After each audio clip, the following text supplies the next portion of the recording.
जम्मू कश्मीर की पूर्व मुख्यमंत्री और पीडीपी अध्यक्ष महबूबा मुफ्ती ने केंद्र सरकार को धमकी दी है। महबूबा ने कहा कि अगर बातचीत शुरू नहीं की गई तो गंभीर परिणाम भुगतने होंगे। महबूबा ने अपनी धमकी में अफगानिस्तान और अमेरिका का हवाला तक दिया। जम्मू कश्मीर पर बातचीत नहीं की तो गंभीर परिणाम होंगे। महबूबा ने अफगानिस्तान में अमेरिका का हवाला देते हुए ये बातें कही हैं। कश्मीर में अफगानिस्तान जैसा हाल होगा। केंद्र सरकार को महबूबा मुफ्ती की ये धमकी। पड़ोस में देखो किस तरीके से अमेरिका को भागना पड़ा, यहां तक कह दिया महबूबा मुफ्ती ने। कभी कभी एक चींटी जो हाथी के सूंड में घुस जाती है तो वो उसका जीना हराम कर देती है। इसलिए विशेष तो है कि जम्मू कश्मीर एक ऐसी रियासत है जो दुनिया में कहीं नहीं, और यहाँ के लोग बुज़दिल नहीं है, हिम्मत वाले हैं, क्योंकि सब्र करने के लिए ज्यादा हिम्मत की जरूरत होती है। जो गांधी जी कहते थे कि नॉन वायलेंस के लिए ज्यादा हिम्मत होनी चाहिए, पत्थर उठाने के लिए हिम्मत की जरूरत नहीं है। बंदूक उठाने के लिए, चाहे वो आपका बंदूक हो वर्दी में या यहाँ का बंदूक हो नौजवान के हाथ में, उसके लिए हिम्मत नहीं चाहिए। हिम्मत चाहिए सब्र के लिए, हिम्मत चाहिए बर्दाश्त के लिए, जो भी जम्मू कश्मीर के लोग बर्दाश्त कर रहे हैं। मगर जिस वक्त ये बर्दाश्त का बांध टूट जाएगा तो तब आप ही नहीं रहोगे, मिट जाओगे। बार बार मैं कहती हूँ, बार बार मैं कहती हूँ कि हमारा इम्तिहान मत लो, सुधर जाओ, समझ जाओ। पड़ोस में देखो क्या हो रहा है, पड़ोस में देखो क्या हो रहा है।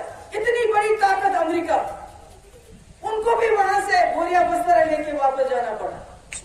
और आपको मौका है अभी भी, जिस तरह वाजपेयी जी ने बातचीत शुरू की थी जम्मू कश्मीर में, यहाँ बाहर के साथ भी और यहाँ भी, उसी तरह आप भी जम्मू कश्मीर में बातचीत का सिलसिला शुरू करो।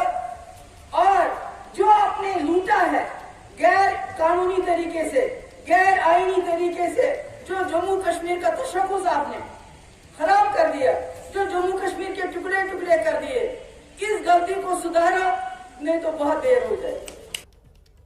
और महबूबा मुफ्ती ने बीजेपी पर भी वार किया। महबूबा ने कहा कि कांग्रेस ने देश को बचाए रखा, लेकिन बीजेपी देश के टुकड़े टुकड़े करना चाहती है। महबूबा ने जम्मू कश्मीर को लेकर पंडित जवाहरलाल नेहरू की तारीफ की। जो मुल्क है हिंदुस्तान, ये एक आइडिया है, ये एक कई मजहबों का, कई डाइवर्सिटीज का, एथनिसिटीज का एक जमावड़ा है।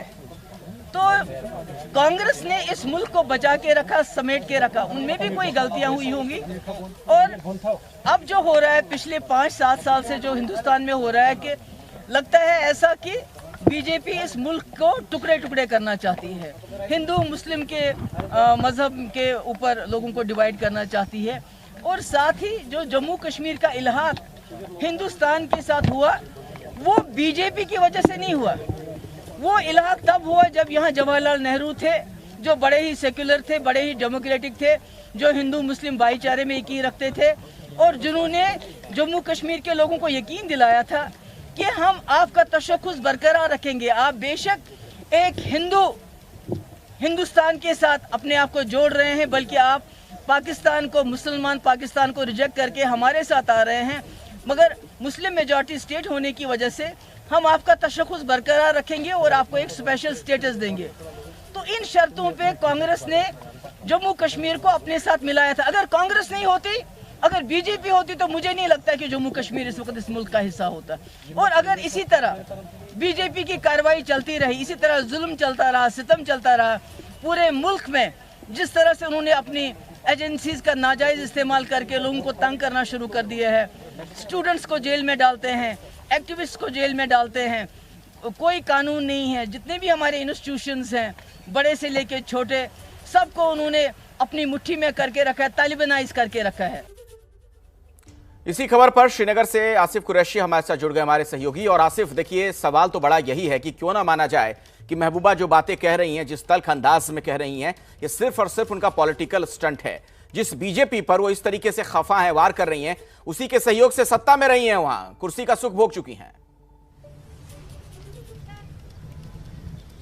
अखिलेश, देखिए, महबूबा मुफ्ती कोई पहली बार इस तरीके का बयान नहीं दे रही है, लेकिन हमें आज इस बयान के पीछे की बदली हुई जो हालात हैं उनके साथ जोड़ के देखना पड़ेगा, क्योंकि जिस तरीके से महबूबा मुफ्ती पहले से ही तेवर जो है उनके काफ़ी ज़्यादा तेज़ रहे हैं बीजेपी को लेके, धारा 370 के हटाए जाने को लेके, या जम्मू कश्मीर का जो स्पेशल स्टेटस है उसको वापस ले जाने के बाद लगातार पिछले 2 सालों से जिस तरीके के बयान महबूबा मुफ्ती की तरफ से आए हैं, वो ठीक ये बयान उसी लाइन पे है। लेकिन अब चिंता की बात यह है कि महबूबा मुफ्ती ने अपने इस बयान के साथ अफगानिस्तान में बदले हालात को जोड़ दिया, वहां पे तालिबान के टेक ओवर को एक मिसाल बनाते हुए उसको जम्मू कश्मीर के साथ जोड़ दिया, और कहीं ना कहीं जो सुरक्षा एजेंसियों का एक दावा था कि अफगानिस्तान में तालिबान के टेक ओवर के बाद कश्मीर में मिलिटेंसी बढ़ेगी, उसका अब उल्टा असर भी होता हुआ दिख रहा है कि कश्मीर की राजनीति पर भी इसका असर पड़ रहा है, क्योंकि इसके पीछे तालिबान का टेक ओवर नहीं बल्कि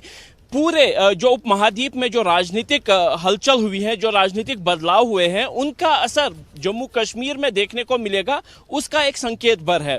24 अगस्त को यानी अब से 3 दिन बाद गुपकार अलायंस ने अपनी एक बैठक बुलाई है, जिसमें बदले हुए जो राजनीतिक समीकरण है या फिर जो घटनाक्रम पूरे अफगानिस्तान में हुआ है और उसका असर जो अब पूरे उपमहाद्वीप में हो रहा है, उस पर समीक्षा के लिए बैठक बुलाई है। उससे पहले महबूबा मुफ्ती का इस तरीके का बयान आने वाले दिनों की राजनीति की एक छवि सा बन रहा है, क्योंकि आने वाले दिनों में जम्मू कश्मीर में राजनीति किस करवट जाएगी उसका एक अंदेशा है और एक संकेत है जो आने वाले दिनों में हमको देखने को मिलेगा, खासतौर पर जम्मू कश्मीर में और गुपकार अलायंस और महबूबा मुफ्ती द्वारा। बिल्कुल, लेकिन इस बार जो बयान दिया है महबूबा मुफ्ती ने वाकई में बहुत ही आपत्तिजनक है। जिस तरह से वो यहां तक कह गई कि बर्दाश्त की भी एक सीमा होती है, अगर वो सब्र का बांध टूटा तो मिट जाओगे। इस तरह की बातों का आखिर क्या मतलब है एक देश में रहते हुए। बहुत बहुत शुक्रिया आसिफ इस जानकारी के लिए आपका।